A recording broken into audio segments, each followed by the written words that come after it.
부모들은 자녀들에게 늘 좋은 환경과 조건 그리고 좋은 교육을 제공하려고 애를 씁니다.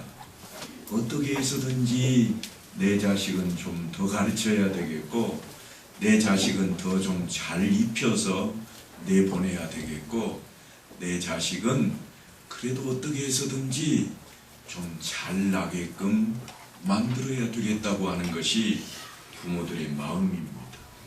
그래서 아이고 내 새끼 그러면 그 말 속에 모든 것이 다 내포가 되어 있습니다.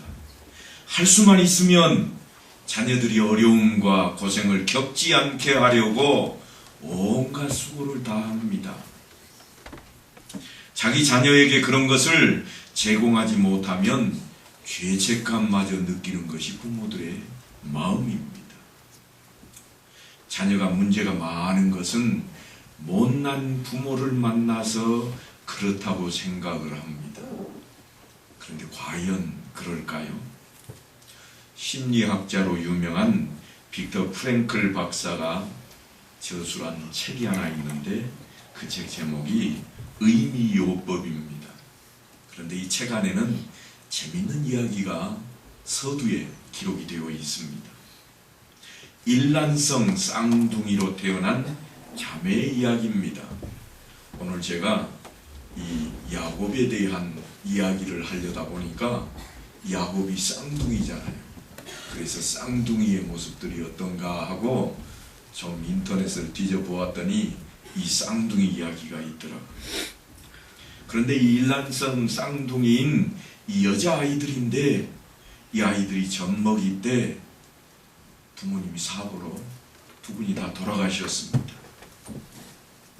그리고 이 자매들은 각기 다른 가정으로 입양이 되었습니다.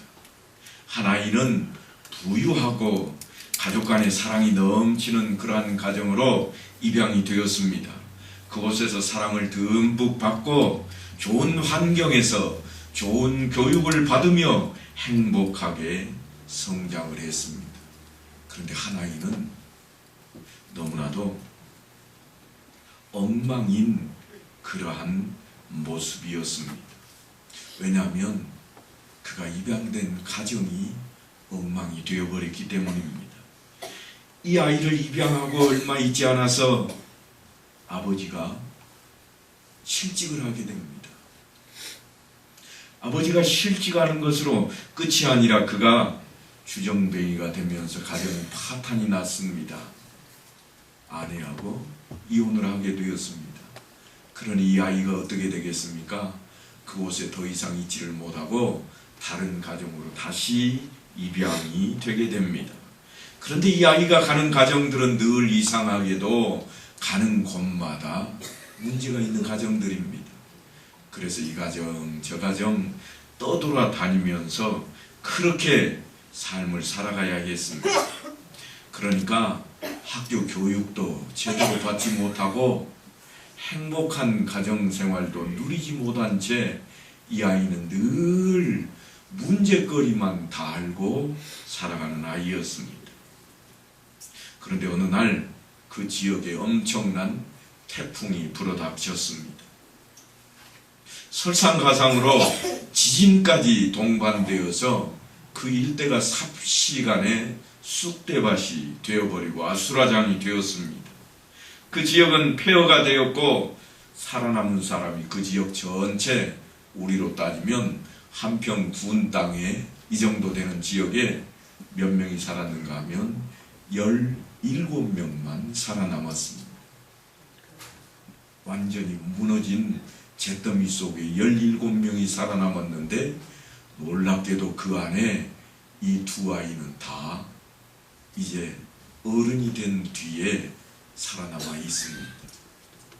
나이가 표현은 되어 있지 않지만 그들이 인생 역경을 다 겪었다 그런 것으로 봐서 적어도 50대 정도는 되지 않았을까 그런 추측을 제가 해보았습니다. 이 자매가 살아남은 17사람 속에 들어있었는데 병원에서 치료를 하다가 보니까 이상하게 유전자가 같은 사람이 있는 겁니다. 그래서 병원에서 이 의사들이 그 두 자매를 침상 가까이 데려다 놓고 검사를 좀 몇 가지를 했습니다. 그랬더니 이 아이들이 친가족입니다. 처음에는 쌍둥이인지를 몰랐습니다. 왜냐하면 나이를 모르니까요. 그래서 이 아이들에 대한 우리식으로 하면 호적을 조사했습니다. 물론 17명에 대한 호적을 다 조사해야 됐습니다. 누가 누군지 알아야 하니까요. 그리고 정부가 이들이 살 수 있도록 보조를 하기 위해서 한 곳에 마을을 형성하고 집들을 지어주었는데 이 두 자매는 이제 늙음악하게 서로 만났고 자기들이 자매라는 것을 금방 알아본 겁니다. 혈육은 당긴다고 둘이 한 집에 살기로 했습니다. 그래서 한 집에 살게 되었는데 이상하게 한 사람이 자꾸 아픈 겁니다. 병원에 가서 물어보면 병명이 없습니다. 괜찮답니다. 건강하답니다. 그런데 집에만 오면 시름시름합니다. 그래서 다시 병원에 가서 아무래도 안 되겠다고. 그래서 의사에게 이야기를 했더니 의사가 그럼 검사를 한번 해봅시다. 그리고는 두 사람을 다 검사를 했습니다. 무슨 검사를 했는가 하면 조금 전에 설명드린 이 빅터 프랭클 박사가 이들을 만나가지고 심리검사를 한 겁니다. 검사를 해놓고 봤더니 한 사람이 엄청난 환자가 되어 있었습니다. 요즘 우리말로 하면 우울증에 시달리고 있는 겁니다. 여러분, 두 사람 가운데 한 사람이 문제가 이처럼 많아서 정신과 치료를 받게 되었는데 누구였을까요? 누구였을 것 같습니까? 놀랍게도 부유한 가정에서 행복하게 살았던 사람이 우울증이 걸렸습니다. 왜 그렇게 됐는가 하고 조사를 열심히 의사들이 해보았더니 뭔가 하면 갑자기 상실감 때문에 자기가 누리던 것을 갑자기 잃어버린 것 때문에 우울증이 온 겁니다. 처음에는 의사들도 그렇게 생각하지 않았습니다.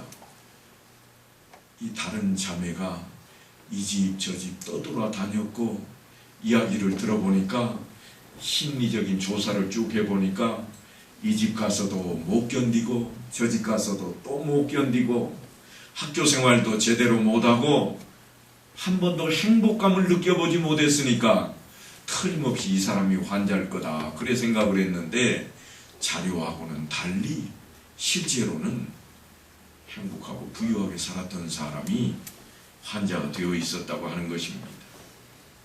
그래서 이 프랭클 박사가 그것을 그 두 사람을 치료하는 과정을 자기 논문으로 한 권의 책을 펴낸 내용입니다.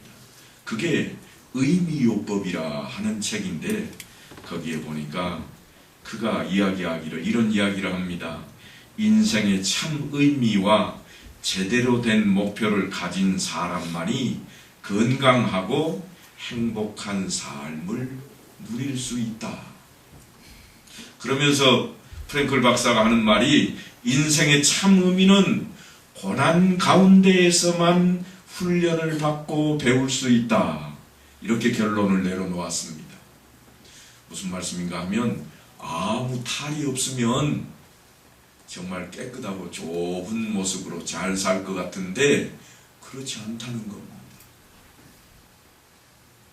여러분, 이게 새로운 것일까요? 그렇지 않습니다. 하나님께서는 이미 우리들에게 그러한 모습을 다 보여주시고 가르쳐주고 계십니다. 우리에게 고난을 주심도 우리에게 때로는 고통을 주심도 연단을 하기 위함이라 그렇게 말씀을 하지 않습니까? 그게 없으면 어느 날 갑자기 상실감에 빠져서 병든 사람이 될 수밖에 없기 때문입니다. 그래서 우리가 흔히 하는 말이 있습니다. 부잣집에 망난이 나고 지질이 더 가난한 집에 공부 잘하는 아이가 나서 부모 마음을 아프게 한다. 그런 마음이 있듯이 정반대 현상을 우리가 가지고 있다고 하는 것입니다. 오늘 본문에 등장하는 이 야곱의 이야기는 사실은 이삭과 결혼한 리브가가 한동안 임신하지 못함으로 고민에 빠졌습니다. 잉태하지 못하는 고통을 누가 알아주겠습니까? 요즘이야 조금 덜하지요. 요즘이야 아이들이 좀 자녀를 생산하지 못해도 너희만 행복하게 살면 되지, 부모가 한마디라도 그렇게 해주는 시대 아닙니까? 하지만 20년 전으로만 올라가도 우리 부모님들도 그러지 않았습니다. 자식을 못 갖는다고? 그러면 버리고 다른 애 얻어라. 이게 흔히 나오는 얘기 아니었습니까? 그런데 수천 년 전에 이 시대의 이야기니까 오죽했겠습니까? 그러니 리브가의 마음은 늘 한편이 예리고 또 예리는 그러한 삶을 살아가고 있었을 것입니다. 그래서 그가 할 수 있는 일이 뭔가 하면 하나님께 매달려서 기도하는 일밖에 없습니다. 리브가가 하나님 앞에 매달려 기도하였더니 하나님이 그 리브가에게 쌍둥이를 선물로 주십니다. 태중의 아이가 임신을 하게 되었으니 이 여인이 얼마나 행복하겠습니까? 얼마나 기쁨이 있겠습니까? 그 심한 고통으로 한 세월 보내오다가 임신을 하게 됐으니 이제는 배를 좀 내밀고 다닐 만한 때가 된 겁니다. 물론 아이가 임신이 돼서 배도 나오겠지만 한껏 더 내밀고 뒤에 손을 딱 걸치고 걸었을지도 모릅니다. 그런데 그렇게 기뻐하는 모습이 오래 가지를 못했습니다. 왜냐하면 오늘 성경에 보면 쌍둥이가 리브가의 뱃속에서 다투고 있습니다. 아이를 임신한 여인에게 뱃속에서 고통이 오는 것은 참기 힘들다고 그럽니다. 그냥 아이가 노느라고 툭툭 치는 정도가 아닙니다. 그런 정도면 기쁨이겠죠. 그런데 안에서 다투고 있으니 오죽하겠습니까? 이리 한번 내지르면 저쪽에서 한번 내지르고 두 아이가 안에서 막 다투고 난리가 아닙니다. 그것을 우리가 왜 심각했다고 생각할 수밖에 없는가 하면 성경에 보면 리브가가 오직했으면 하나님께 그 이유를 물어볼 정도겠습니까? 배 잡고 있어봐야 안 되고 어찌할 방법이 없으니까 하나님 이게 무슨 일입니까? 대간절. 그렇게 해서 태어난 형제가 우리가 잘 아는 대로 붉은 털이 온몸에 덮인 에서와 형의 발꿈치를 잡고 따라 나온 야곱입니다. 이란성 쌍둥이인 것입니다. 에서와 야곱은 태어날 때의 모습으로 그 이름이 지어졌습니다. 에서는 털이 많고 거칠다 하는 그러한 뜻의 이름이고 야곱은 발 뒤꿈치를 잡다 하는 뜻입니다. 물론 다른 뜻들도 조금은 있습니다만 그것은 다른 장에서 말씀을 드리도록 하겠습니다. 이 두 사람은 이제 성장하면서 더욱 두드러지게 각기 다른 모습으로 자라갑니다. 왜냐하면 하나는 털이 많은 아이고 하나는 얌전하게 생겼으니 그 모습은 우리가 생각만 해도 뻔합니다. 에서는 털이 많은 강한 사냥꾼으로 들판을 헤집고 다녔고 야곱은 에서하고는 대조적으로 집안에서 조용히 지냅니다. 이삭의 집안이 부잣집입니다. 그 지역의 영주입니다. 그러니까 영주댁의 도령들이 무슨 땀 흘려서 일을 하겠습니까? 아니면 그 벌지 못하면 굶어 죽겠습니까? 이들이 하는 일이라고 하는 것은 정해져 있습니다. 에서가 사냥을 하는 것은 재미삼아 하는 겁니다. 먹고 살려고 하는 사냥이 아닙니다. 야곱이 집에 있어도 먹고 살기 위해서 뭔가 땀 흘리고 일하는 게 아닙니다. 그냥 우리나라식으로 하면 한량들입니다. 그 모습을 생각하면서 말씀을 여러분이 보셔야 됩니다.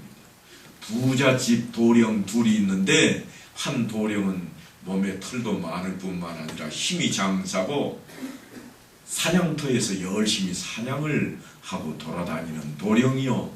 또 다른 한 도령을 보니까 집에서 조신하게 책이나 읽고 때로는 보니까 요리나 하고 있고 그런 모습이더라. 이런 이야기입니다. 우리나라식으로 생각하시면 안 됩니다. 우리나라는 어머니들이 부엌에서 살림을 열심히 하시면서 아들이 부엌에 오면 근처에도 못하게 오는 게 우리의 모습입니다. 왜냐하면 나같이 될라. 밖에 나가서 큰일 할 사람은 이런 데 들어오는 게 아니야. 그러고 내몰았습니다만 서양은 그렇지 않습니다. 남성들이 자유롭게 요리도 하고 또 자기 아버지를 위해서 자기 어머니를 위해서는 아들들이 요리를 해서 직접 가져다 드리고 하는 것이 통례가 되어 있습니다.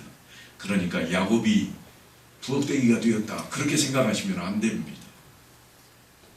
이제 이처럼 에서는 사냥터를 휩쓸고 다니고 야곱은 집안에만 박혀 있으니까 자연히 아버지 이삭은 누구를 좋아하는가 하면 힘세고 좀 뭔가 한가닥 할 것 같은 예서를 좋아하고 엄마는 그래도 내 새끼 끼어잡고 집안에 있는 아이가 훨씬 좋아 보이는 겁니다. 그런데 이 부모님들이 편애를 하면서 사실은 더 아이들이 한쪽 방향으로 발달을 해버립니다. 이들은 유목민이었기 때문에 힘이 세고 활발한 예서가 야곱보다는 훨씬 성공할 좋은 조건을 갖춘 그런 사람입니다. 더욱이 그는 장자였기 때문에 성공이 보장되어 있습니다. 오늘날은 그렇지 않지만 과거에는요, 장자에게 모든 재산이 상속이 다 됩니다. 둘째나 셋째는요, 부모가 조금 떼어주는 게 그게 상속입니다. 오늘날처럼 전부 모여라 1대1로 다 나누자 이런 게 아니라 그때에는 장자권이라고 하는 게 엄청난 겁니다. 상속만 그래 받는 것이 아니라 권한도 다 받습니다. 명령권을 그대로 받는 겁니다. 아버지 명 다음에는 장자의 명령입니다. 아버지 다음에 요즘은 누가 큰 소리 치는가 하면 엄마가 큰 소리 치잖아요.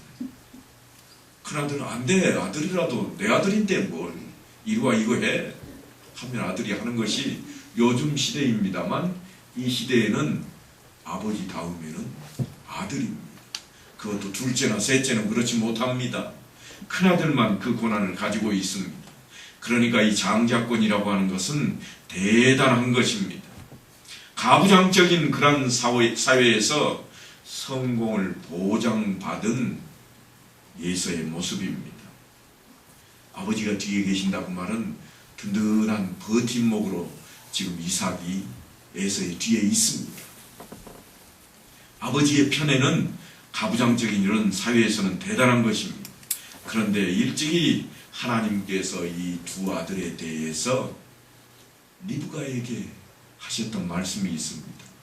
리브가가 자꾸 뱃속에서 배가 아프게 다투는 이 두 아이 때문에 하나님께 열심히 기도했더니 하나님이 하시는 말씀이 두 국민이 내 태중에 있구나. 두 민족이 내 복중에서부터 나누이리라. 이 족속이 저 족속보다 강하겠고 큰 자가 어린 자를 섬기리라.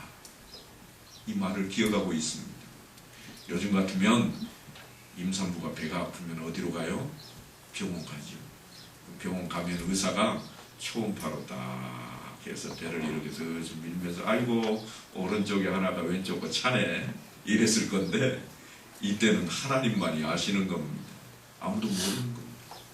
아이를 뵌 엄마조차 모르고 있습니다. 그런데 그 이야기를 하나님께서 이처럼 해주신 겁니다. 왜 모든 조건이 훨씬 더 유리한 예서가 약한 야곱을 섬기게 된다고 하실까요? 하나님께서 그들의 운명을 그렇게 결정하셨기 때문일까요? 제가 지난번에 예정론과 선택에 대한 말씀을 드렸습니다만 오늘은 그 이야기가 아닙니다. 하나님이 그것까지 선택해 놓은 게 아니에요. 결정해 놓은 게 아니에요. 하나님의 자녀로는 선택에 놓으셨지만 그들의 실천하는 삶의 모습까지 선택하신 게 아닙니다. 그러니까 우리가 성경을 보면서 항상 주의 깊게 관찰을 하셔야 됩니다. 하나님께서 아브라함은 선택하셨지만 하나님께서 아브라함 이삭을 바쳐야 될 것을 선택하신 것은 아닙니다. 정해놓으신 게 아니에요. 그것은 하나님의 명령일지라도 하고 안 하고는 자유의지에 의해서 아브라함이 행할 것인가 말 것인가를 결정하는 겁니다. 여기도 마찬가지입니다. 이제 하나님께서 두 아들을 선물로 주신 것은 선택에 의해서 받았지만 둘이 싸우고 큰 자가 나중에 작은 자가 큰 자를 이렇게 저렇게 하리라 하는 것은 하나님의 예정에 대한 일부분이지 실천에 대한 것은 이들이 가지고 있다고 하는 것입니다. 기독교는 그 어떤 운명론도 거부하고 있습니다. 운명이야 그렇게 생각하시면 안 돼요. 하나님께서 정하신 것이라 거기까지는 맞습니다만 운명적이다 그 말은 옳지가 않습니다. 하나님이 태어날 때부터 그렇게 결정하셨다면 결코 공평하신 하나님이라 말할 수 없을 겁니다. 공평하신 하나님은 어떤 분이신가? 성공의 조건이 좋은 머리나 아름다운 외모 그리고 뛰어난 재능이나 좋은 집안과 든든한 배경이라면 너무나 불공평한 처사입니다. 성경을 한번 보십시오. 뭐라고 되어 있는지. 항상 예수 그리스도를 통해서 우리에게 들려지는 말씀은 앞부분에 누구든지 이게 붙어 있습니다. 누구든지입니다. 너는 정해져 있으니까 너희들은 빼고 이게 아닙니다. 누구든지라고 하는 이 말씀은 지금 운명이 정해져 있지 않다고 하는 것입니다. 공평하신 하나님이라면 성공하기 위해서는 어떤 요건을 충족시켜야 할 것이며 그 요건이라고 하는 것은 누구든지 할 수 있는 것이어야 됩니다. 그러니까 하나님 앞에 충성하라 그러면 누구든지 충성할 수 있어야 됩니다. 그래야 이게 공평한 하나님이 된다 그런 이야기입니다. 성경에는 하나님의 마음과 뜻이 계시가 되어 있습니다. 하나님의 계시를 특별하고 총명한 사람들에게만 이해할 수 있게 했다면 그것은 분명히 불공평합니다.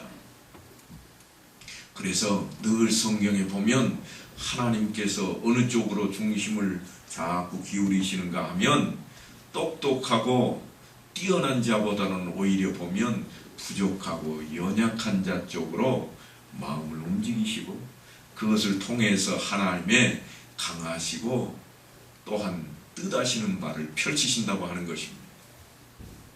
여러분 한번 생각해 보십시오. 예수님께서 12 제자를 택하는데 진짜 일 잘할 사람만 뽑으려고 하면 시험 봐야지. 내 제자 12명만 뽑겠다. 시험 볼 사람 모여라. 그래가지고 시험을 보면 똑똑한 사람들로 뽑아낼 수 있을 것입니다. 그런데 12 제자를 보면 한결같이 어부에다가 또는 어디 세리에다가 사람들이 인정하지 않는 사람들, 연약해 보이는 사람들을 이렇게 택해서 제자로 삼았던 것을 우리는 보게 됩니다. 그러니까 사실은 하나님의 택하심과 예정론으로 오늘 이 부분을 잘못 오해하시면 안 된다고 하는 겁니다. 택하심과 예정론은 실천의 문제가 아닙니다. 전혀 다른 차원입니다. 훗날 여러 면에서 유리한 조건을 갖춘 예서가 불리한 야곱의 지배를 받게 됩니다. 그런데 그 원인을 성경은 하나님께서 이미 택했다 그렇게 밝히지 아니하고 34절에 보면 이렇게 놓았습니다. 예서가 장자의 명분을 가볍게 여김이었더라. 예서가 멍청해서가 아니다 그 말이에요. 예서가 혹은 똑똑해서가 아니다 그런 이야기가 아니라 장자의 명분을 너무 가볍게 여김이라. 예서의 경박함이 결정적인 문제였다고 이야기하고 있습니다. 야곱은 집에서 요리를 하고 있었습니다. 팥죽을 맛있게 끓였습니다. 그때 마침 예수가 사냥을 하러 나갔다가 허기진 채로 돌아옵니다. 배가 몹시 고픕니다. 그래서 맛있는 냄새를 맡자마자 예수는 야곱에게 그 죽을 좀 달라 그렇게 청합니다. 그러자 야곱은 그 기회를 놓치지 않고 죽값으로 형의 장자의 명분을 오늘 내게 팔라. 여러분, 장자의 명분을 사고 있습니다. 그러니까 실제로 행사할 수 있는 그런 여건을 지금 만들고 있지는 않습니다. 그리고 배가 심히 고팠던 에서는 내가 죽게 되었으니 이 장자의 명분이 내게 무엇이 유익하리요? 그렇게 말을 합니다. 그러자 야곱은 얼른 다그칩니다. 오늘 내게 맹세하라. 에서는 대수롭지 않게 맹세해버리고는 죽 한 그릇과 떡을 얻어먹습니다. 그렇게 해서 장자의 명분이 야곱에게 넘어가 버립니다. 허겁지겁 배를 채우는 형 에서의 모습을 바라보며 야곱은 아마도 쾌재를 불렀을 겁니다. 하지만 정작 에서는 자신이 무엇을 잃어버렸는지 전혀 알지 못한 채 배를 두드리며 흡족한 마음으로 배부르다. 이제 낮잠이나 한숨 자볼까? 그러고서 아마 나갔을 겁니다. 오늘날 많은 사람들이 사물의 본질을 보지 않고 겉으로 드러난 현상만을 바라봅니다. 그래서 생각도 없이 너무 쉽게 결정하고 행동해버립니다. 성경은 그러한 것들을 향해서 경박한 모습이라 그렇게 표현해 놓았습니다. 이 경박함은 단순히 성품에 대해서 말하는 것이 아닙니다.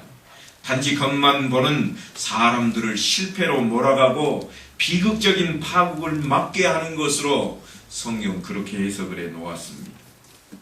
예수는 강한 육체와 능력과 장자로서의 특권을 가졌음에도 불구하고 경솔한 사람이요, 경박한 사람이었습니다. 무엇이 더 중요한지 전혀 생각하지 않습니다. 어떤 사람들은 야곱이 야비하다고 그런 이야기를 합니다만, 그러나 야곱이 얻고자 했던 것은 단순히 재산 상속에 대한 문제가 아닌 것을 알아야 합니다. 이렇게 해서 얻은 장자권이 당장 장자로서 어떤 특권을 가져다 주는 것도 아닙니다. 왜냐하면 반드시 아버지 이삭이 승인을 해 주어야 되기 때문입니다. 아버지가 장자권을 옮겨주지 않는데 어떻게 바뀝니까? 아무리 자기네들끼리 서로 바꿔놓아도 아버지가 너는 큰아들, 너는 둘째, 그러면 끝인 거예요. 아버지가 인정하지 않으면 아무 소용이 없습니다.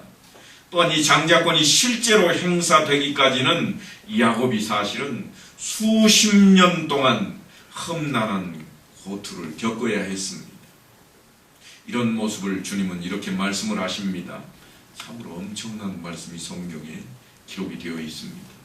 마태복음 11장에 보면요, 천국은 침노를 당하나니 침노하는 자는 빼앗느니라. 여러분, 천국은 예수 믿으면 간다. 우리는 그렇게만 지금까지 배워왔고 들어왔고 알고 있는데, 주님의 말씀을 들어보니까 놀라운 말씀이 여기에 있습니다. 천국은 침노를 당한다, 빼앗김을 당한다. 어찌 하나님, 그 막강하신 하나님께서 빼앗김을 당할까? 뒤를 봤더니 침노하는 자는 빼앗느니라. 이 침노하다, 이 단어는요, 사실 우리말로 번역을 할 때 침노 이렇게 번역이 되어 있습니다만, 사실은 어느 쪽에 더 가까운가 하면 갈망하고 원하는 쪽에 가깝습니다. 그러니까 천국에 들어가기를 간절히 원하는 사람, 그것을 갈망하는 사람에게 결국 천국이 허락될 것이라, 이 말씀입니다. 물론 이 이야기는 예수 믿는다는 조건으로 연결이 되어질 것입니다만, 야곱에게는 그 간절한 마음이 있었고 에서에게는 없었습니다. 야곱이 탐을 낸 것은 단순히 장자권이었을지도 모릅니다. 그러나 그것을 얻기 위해서 고투하는 동안에 야곱은 하나님을 만나게 되었습니다. 하나님의 뜻을 알게 되었습니다. 그 장자권에 엄청난 것이 들어가 있는 것을 알게 된 겁니다. 그래서 야곱이 사람이 바뀝니다. 하나님의 사람으로 완전히 바뀌어버립니다. 여러분도 아시잖아요. 사도 바울은 이런 말씀을 합니다. 로마서 9장에 보면 곧 육신의 자녀가 하나님의 자녀가 아니요 오직 약속의 자녀가 씨로 여기심을 받느니라. 예수를 보면 육신의 장자입니다.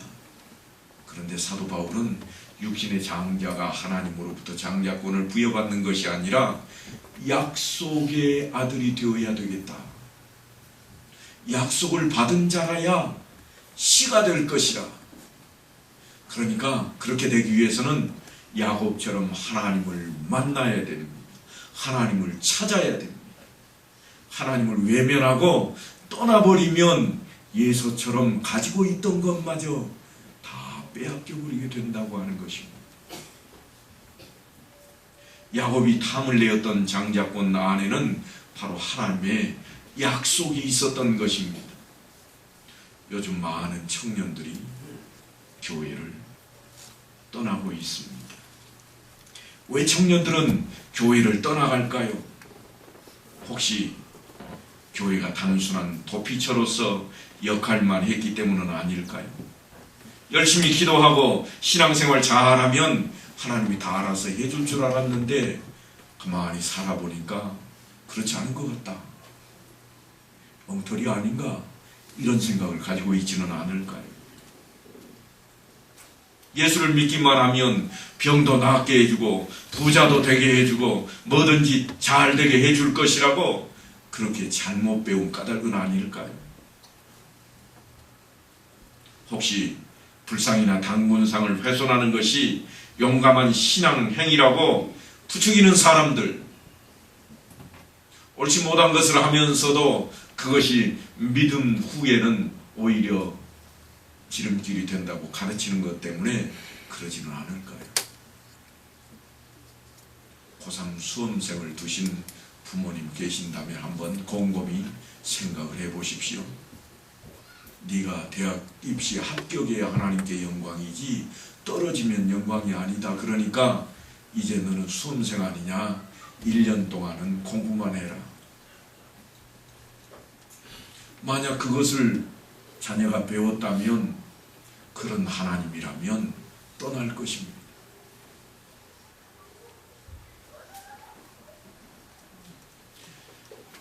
참으로 이런 것들은 부분적으로는 옳습니다만 그러나 너무나 피상적이고 경박합니다.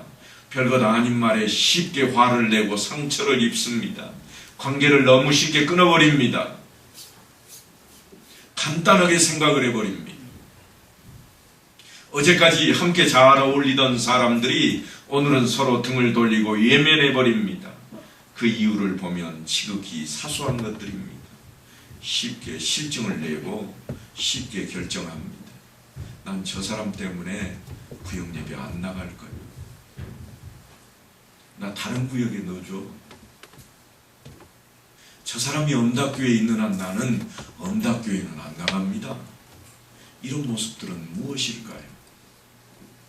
이것이 이 시대를 사는 우리들의 비극입니다.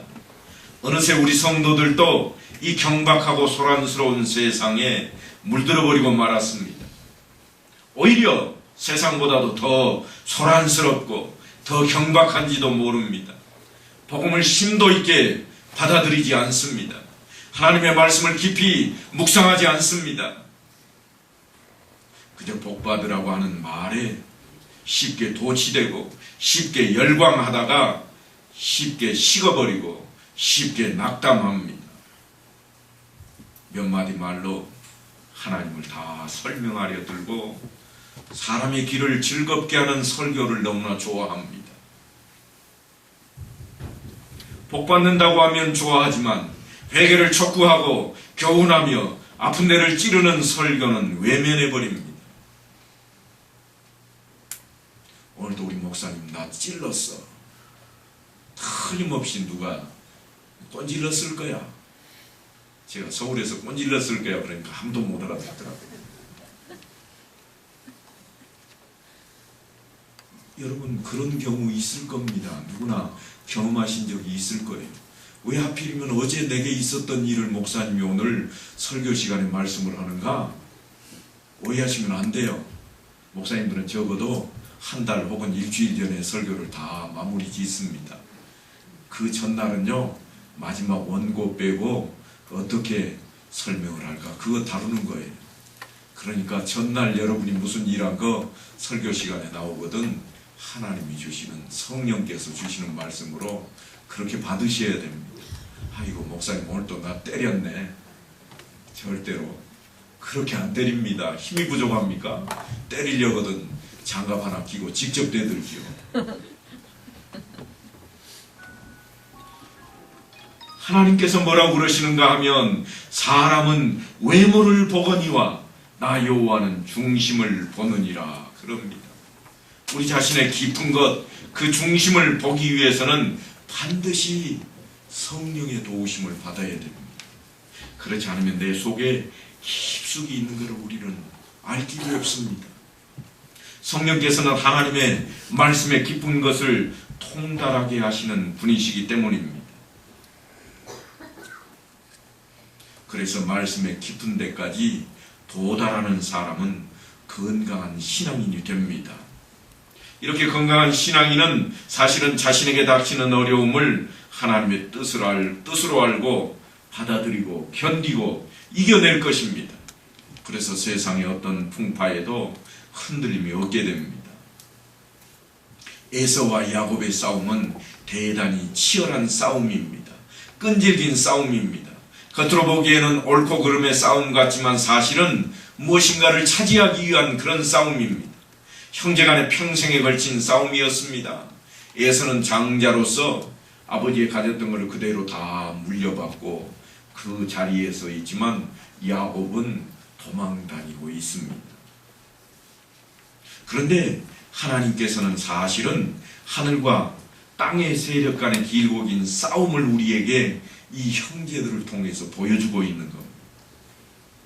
우리가 주목해야 할 것은 이 싸움의 장본인들인 에서와 야곱이 한때는 리브가의 뱃속에 있었다고 하는 것입니다. 한 곳에 있었습니다. 그 속에서부터 서로 다투었습니다. 자신의 내면의 깊은 곳을 한번 들여다보십시오. 그 속에는 참을 수 없는 경박함과 상상할 수 없는 잔인함이 도사리고 있습니다. 그래서 누구든지 겉으로는 순해 보여도 때로는 엄청난 일도 서슴없이 저지르는 겁니다. 아이고 그 사람 순에 빠졌는데 왜 그러지? 안 그럴 거야. 하지만 사람은요 누구나 저 깊은 곳에 그런 악한 모습이 자리 잡고 있습니다. 훈련하고 견디고 억누르지 않으면 그것이 언제 불끈 솟아올라올지 모르는 것입니다. 그래서 한편으로는 우리 속에 하나님을 알고 싶고 예수님을 사랑하고 싶은 그 열정과 영혼에 대한 간절한 그 소망이 가득 채워지지 않으면 반대편 것들에 의해서 쫓김을 당합니다. 예수님께서 십자가에 달려 돌아가실 때에도 양옆에 두 강도가 십자가에 달렸습니다. 한 강도는 예수님께 간청을 합니다. 당신의 나라에 임하실 때 나를 기억하소서. 그러나 다른 한 강도는 주님을 조롱합니다. 네가 그리스도냐? 나와 우리를 한번 구원해봐라. 그것도 못하면서 무슨 그리스도냐?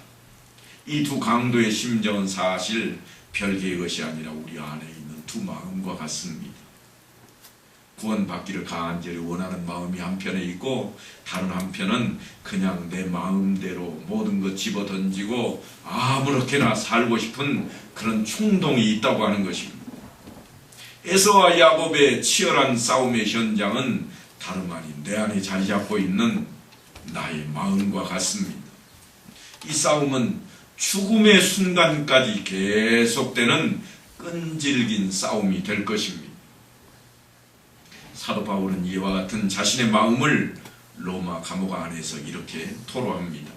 무엇이든지 내게 유익하던 것을 내가 그리스도를 위하여 다 해로 여길 뿐더러 또한 모든 것을 해로 여김은 내 주 예수 그리스도를 아는 지식이 가장 고상하기 때문이라. 내가 그를 위하여 모든 것을 잃어버리고 배설물로 여김은 그리스도를 얻고 그 안에서 발견되려 함이라. 사도 바울은 그동안 유익하다고 여기며 자랑하던 그 모든 것을 해로운 것으로 그리고 배설물처럼 여기고 과감하게 내던졌습니다. 왜냐하면 그리스도를 아는 지식을 가장 소중한 것으로 여겼기 때문입니다. 사랑하는 성도 여러분, 내 안에 있는 두 마음을 들여다보셨습니까? 보이십니까? 그렇다면 이제는 너희 안에 이 마음을 품으라. 곧 그리스도 예수의 마음이니 하는 이 사도 바울의 외침대로 그리스도의 마음을 품는 싸움을 시작하시기 바랍니다. 쉽지 않을 것입니다. 그러나 그 싸움으로 고투하는 동안 우리는 하나님을 만나게 되고 또한 하나님의 뜻을 알게 되고 그래서 이겨내게 될 것입니다. 그래서 너무나도 쉽고 가볍게 여기던 나의 모든 생각을 경박했던 모습을 그리스도 예수의 마음으로 하나님의 뜻을 간절히 구하고 말씀을 따라 살아가는 성도들 되시기를 간절히 축원합니다.